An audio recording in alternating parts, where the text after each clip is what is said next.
আপনারা যারা ইউএস এর ফ্যামিলি ইমিগ্রেশনের F3 ক্যাটাগরিতে দীর্ঘদিন ধরে অধীর আগ্রহে অপেক্ষা করছেন আপনাদের ডকুমেন্ট ফাইলিং ডেট কারেন্ট হওয়ার জন্য বা ফাইনাল অ্যাকশন ডেট কারেন্ট হওয়ার জন্য বা ভিসার জন্য, তাদের মধ্যে আসলে এখন অনেক উদ্বেগ উৎকণ্ঠা কাজ করছে। যেহেতু 21 জানুয়ারি থেকে ভিসা পজ আছে, তবে এর মধ্যে স্বস্তির ব্যাপার হচ্ছে এই সময়ে প্রতিনিয়ত কিন্তু এই ভিসা বুলেটিনে আপনাদের ফাইনাল অ্যাকশন ডেট বা ডকুমেন্ট ফাইলিং ডেটটা দ্রুত জাম্প করছে। লাস্ট কয়েক মাসের ধারাবাহিক অগ্রগতির মধ্যে এই মাসেও নতুন করে জুলাইয়ের ভিসা বুলেটিনটা যে পাবলিশড হয়েছে, সেখানেও ইউএসের স্টেট ডিপার্টমেন্ট বড় একটা চমক দিয়েছে, বেশ কিছু অ্যাডভান্স হয়েছে। তো চলুন আমরা দেখি যে এই ভিসা বুলেটিনে কি পরিবর্তন আসলো বা কারা এখন ইন্টারভিউ ডেট পাচ্ছে। তার আগে বলে নিচ্ছি, যারা আমাদের চ্যানেলে নতুন বা আমাদের চ্যানেলটি এখনও সাবস্ক্রাইব করেননি, please hit the subscribe button. আর যারা অলরেডি সাবস্ক্রাইব করেছেন তাদেরকে অসংখ্য ধন্যবাদ।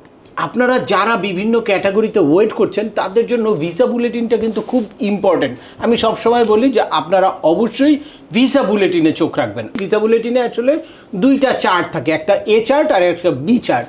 এ চার্ট থাকে হচ্ছে ফাইনাল অ্যাকশন ডেট কারেন্ট হয় এ চার্টের মাধ্যমে, আর বি চার্টের মাধ্যমে হচ্ছে ডকুমেন্ট ফাইলিং ডেটটা কারেন্ট হয়। ফাইনাল অ্যাকশন ডেট যদি আপনার কারেন্ট হয় তাহলে বুঝবেন যে আপনি ইন্টারভিউর কিউতে পড়লেন, আর ডকুমেন্ট ফাইলিং ডেটটা কারেন্ট হলে আপনারা বুঝবেন যে এখন আপনাদের ডকুমেন্ট ফাইলিং করার সময় এসেছে। চলুন আমরা সরাসরি ভিসা বুলেটিনে চলে যাই। এই গতকালকে যে ভিসা বুলেটিনটা পাবলিশড হলো, এই F3 ক্যাটাগরি হচ্ছে ইউএস সিটিজেনের ম্যারিড চাইল্ড। ইউএসের যারা পাসপোর্ট হোল্ডার আছে, সিটিজেন আছে, তাদের ম্যারিড চাইল্ডের এই F3 ক্যাটাগরিতে আবেদন করে। আর এই F3 ক্যাটাগরির এখন ফাইনাল অ্যাকশন ডেট কারেন্ট হচ্ছে 15 এপ্রিল 2012, যেটা এর আগে ছিল 15 ফেব্রুয়ারি 2012, যেটা প্রায় 2 মাস জাম্প করেছে F3 ক্যাটাগরি। এই যে আপনাদেরকে সরাসরি নিয়ে আসলাম ভিসা বুলেটিনের B chart, date for filing family sponsored visa applicant. অর্থাৎ এখানে আপনারা দেখতে পাবেন যে কাদের ডকুমেন্ট ফাইলিং ডেটের জন্য কোন ক্যাটাগরিতে কোন ডেটটা কারেন্ট আছে। F3 ক্যাটাগরির 8 ডিসেম্বর 2012 এখন ডকুমেন্ট ফাইলিং ডেট কারেন্ট, যেটা এর আগের মাসেও সেম জায়গায় ছিল। আমরা আশা করছি সামনের মাসে ভালো পরিবর্তন আসবে। তাই আপনারা এখন যাদের ডকুমেন্ট ফাইলিং ডেট কারেন্ট হয়েছে তারা দ্রুত আপনাদের ডকুমেন্ট ফাইলিং করবেন।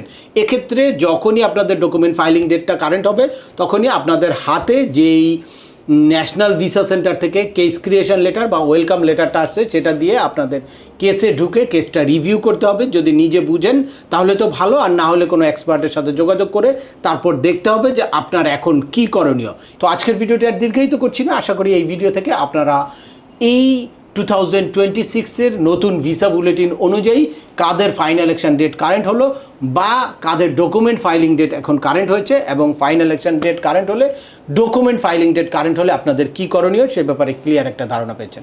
তারপরেও আপনাদের যদি এই সংক্রান্ত কোনো রকম কোনো প্রশ্ন থাকে অবশ্যই আমাকে কমেন্টস করে জানাবেন। আর ভিডিওটি ভালো লাগলে বা তথ্যবহুল মনে হলে লাইক দিয়ে আপনার বন্ধুদের মাঝে শেয়ার করে দেবেন যাদের এই ইনফরমেশনগুলো অত্যন্ত প্রয়োজন। আবার দেখা হবে নতুন কোনো গুরুত্বপূর্ণ টপিকস নিয়ে। সে পর্যন্ত সবাই ভালো থাকবেন, সুস্থ থাকবেন এবং আমাদের চ্যানেলের সাথেই থাকবেন। আল্লাহ হাফেজ।